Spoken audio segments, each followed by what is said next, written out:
roof drain, cast iron roof drain into the pan. It's very fast. Here's the bolts.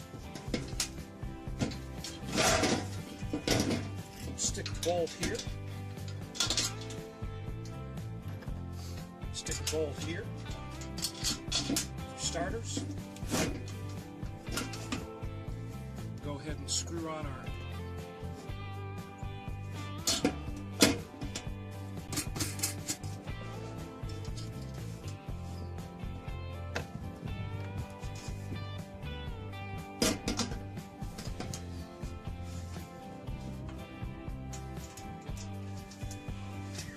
Okay, so we cut the square out of the roof. You can see it here. Fits the pan. Your drain's already connected. Set it down. Your drain's in. And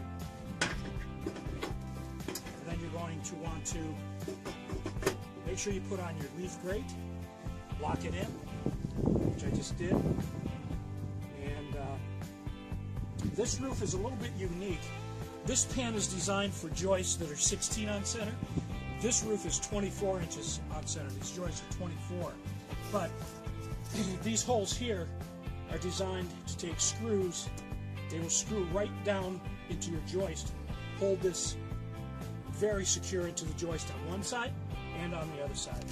Some people like to put framing on the end. You can do that, and you can put more screws in to make it more secure.